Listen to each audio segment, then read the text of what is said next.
The Legend of Sugarbob. Sugarbob Goes to the Lodge is based on the true story of the baby deer who was rescued from the Applegate River and became part of the local community. Sugarbob Goes to the Lodge is written by Jeff Cooper and illustrated by Filippo Logrande. Narrated here by poet and balladeer Butch Martin.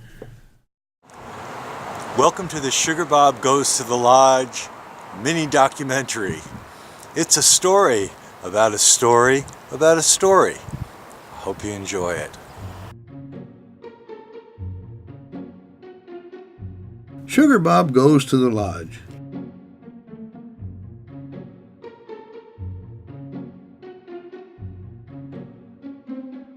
Come along down a winding country road, across a bridge where giant salmon swim the river and wild animals roam the forest.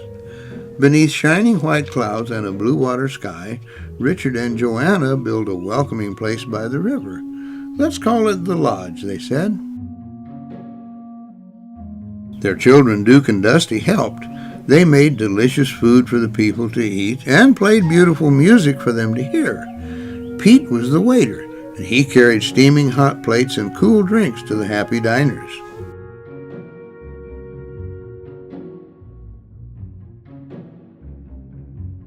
One summer morning, Joanna stood at the window with great surprise. "Look," she shouted, "a baby deer is floating down the river." He had been playing too close to the water and was swept away by the swift current. Struggling to keep his head above the swirling white water, the tiny deer was confused and wished he was back at his peaceful hillside home with his mom and dad. Pete sprang to his feet. "I'll save him," he said. Pete took off his shirt and jumped into the icy cold water. Swimming against the fast-flowing river, he scooped up the baby deer into his arms and carried him onto the shore. You in heaven, huh, Duckwood?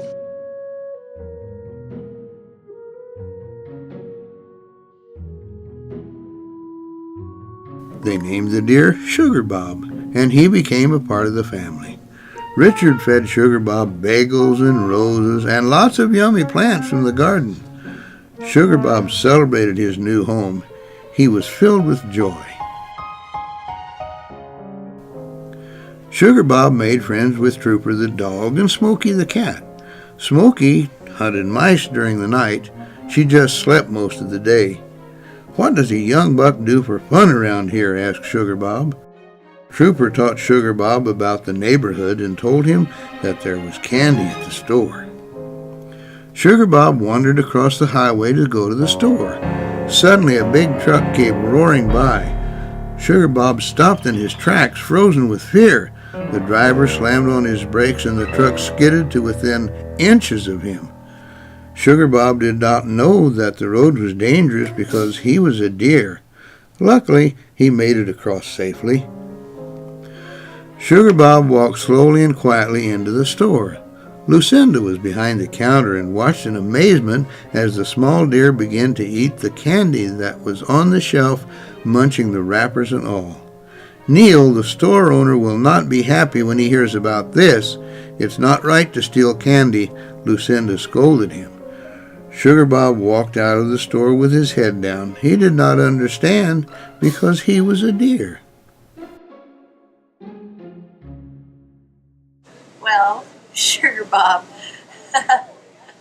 The strangest thing is watching him ride across the street knowing he's on his way over here, because he did like his candy, and he could open that door, and he did, but he liked the Nelcos. Those were his favorite. Whether it's because he could get the paper off of them quicker, I don't know, but he did a good job of that too, because sometimes he'd be walking out the door with the paper flapping in his mouth and the candy going on out the door. But what he really loved was the goat's milk that he got over there at the lodge, because I was working there at that time too, and he let everybody know when he wanted to get in that refrigerator and get his goat's milk. But he let you know what he wanted. Everybody pretty much knew. He better get it.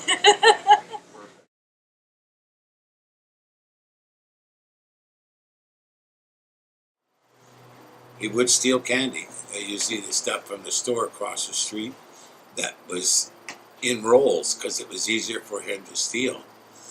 And I remember sometimes he'd come home with certs, breath mints. And he didn't like them very much. He'd spit them out. And then one time he'd come with a whole roll of those Neckos or whatever they're called. They're a little round thing. But he didn't have a very good selection because he was limited to what he could grab with his teeth. Sugarbob grew furry little antlers, and he liked to play with the dogs in the yard. One day the dogs got hurt because Sugarbob played too rough. He reared up his powerful hind legs and sent a small dog flying through the air like a rag doll. Sugarbob did not know how to be gentle because he was a deer. As he got older, of course, he got a little bit pushier because he was bigger and had some big racks on him, and he would test you. He would go out on the dining area when people were trying to dine him. He'd pull their salads right off. When Sugarbob grew up, he had big antlers. He walked high into the hills to start a family. Peeking through the brush, he saw his mom and dad. They were all so happy to be together again.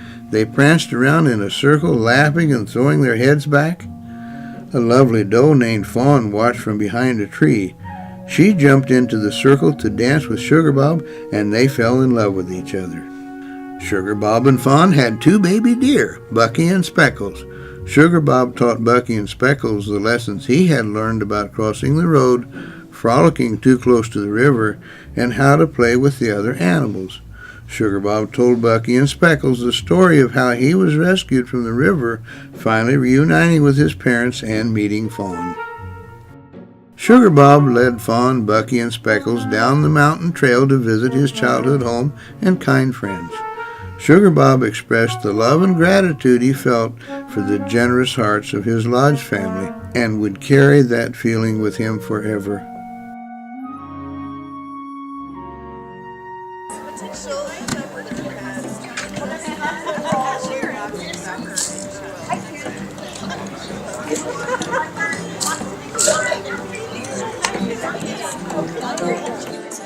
If I ever can't make it home after school. There you go. This is really cute.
On the floor in the lobby, and people would walk by and they'd come in here and they walk by and they go, "It moved." I said, "No, it's a real deer. It's not a statue. It's a real deer." And they go, I go pet him. They go, "What?"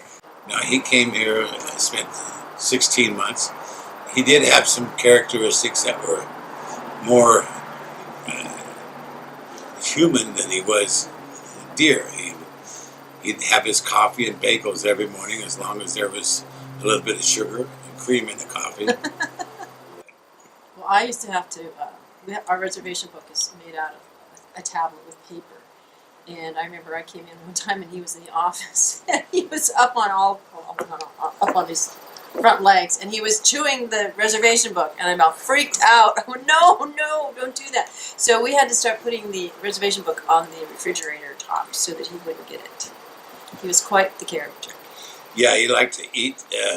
When we were filming this piece for the Daily Show, Sam Minaj, who was the young man doing the interview, would carry his script around with him, And then all of a sudden, he wouldn't know what to say because Sugarbob had eaten his script. And Yeah. so we'd have to go get another script. Yeah, he would eat just about anything. Yeah, he'd eat anything.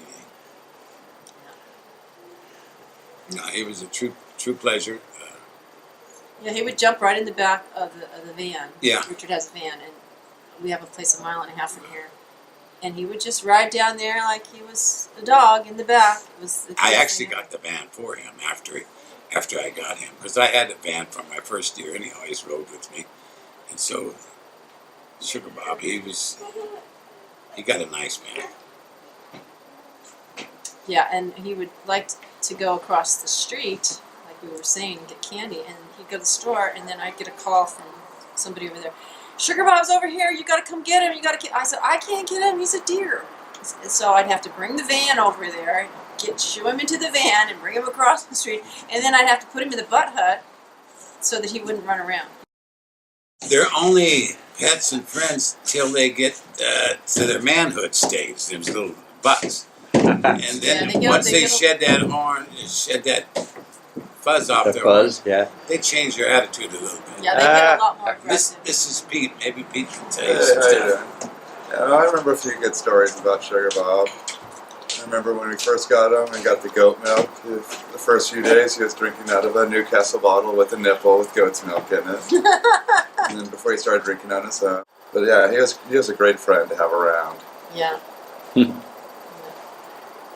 Yeah, no, there's lots of good stories that other people can tell you and stuff too.